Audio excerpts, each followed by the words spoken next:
आप सभी लोगों को मैं प्रणाम करता हूँ।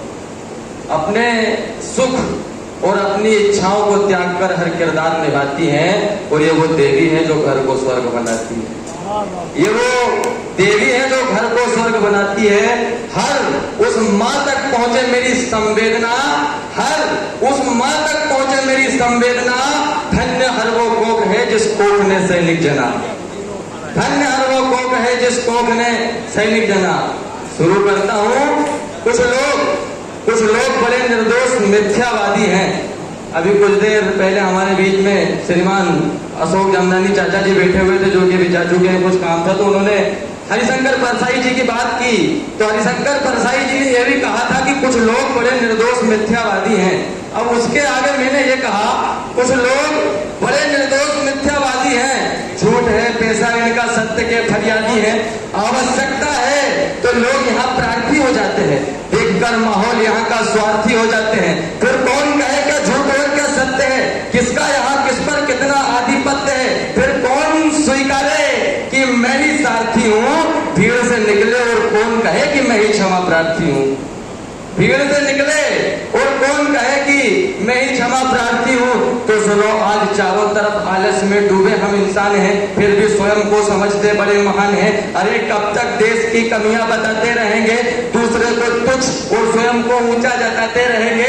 कब तक संघर्षों से भागेंगे हम, आखिर कब इस नींद से जागेंगे हम। आज चारों तरफ छाया है कोहरा घना, उस कोहरे में डूबे हैं हम जैसे कई इंसान। देश के जवान और किसान से पूछो संघर्ष क्या होता है, उनसे पूछो जिनका परिवार भूखा सोता है, और हम जिंदगी में मजा खोजते, संघर्ष क्या इसे नहीं जानते हम। समस्त मोह में पड़ते हैं, असली आनंद नहीं पहचानते हम। समस्त मोह में पड़ते हैं, असली आनंद नहीं पहचानते हम।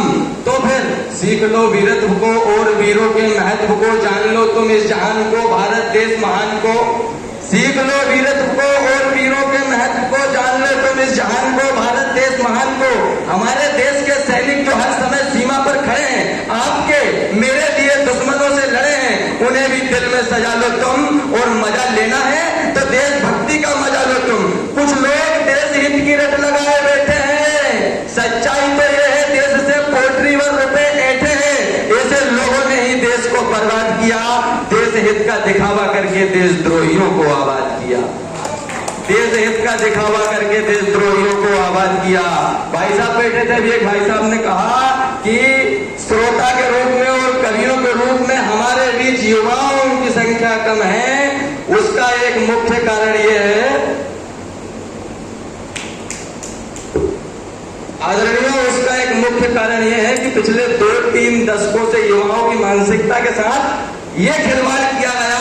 उनको केवल ये बता दिया गया है कि जवानी सिर्फ इसके लड़ाने के लिए है और आप केवल नौकरी करने के लिए पैदा हुए हो। ये हमारी मानसिकता के साथ पिछले 2-3 दशकों में खिलवाड़ हुआ है। इस वजह से साहित्य के क्षेत्र में युवाओं की संख्या बहुत कम देखने को मिलती है। ये मुख्य कारण है। और दूसरी तरफ ऑपरेशन सिंदूर आज का मुख्य विषय है। ऑपरेशन सिंदूर को मैं ध्यान में रखते हुए एक बात और कहना चाहता हूं, उसके पश्चात अपना स्थान ग्रहण करूंगा। आदरणीयों, वो बात यह है कि हम डर रहे हैं, हम संकट कटे मिटे सब पीरा जो सुमरे हनुमत बलवीरा, ये पढ़ने वाले लोग डर रहे हैं। या तो कल से डरना बंद कर दीजिए या फिर ये पढ़ना बंद कर दीजिए। जय हिंद, जय भारत, जय श्री राम। बहुत अच्छा गौरव।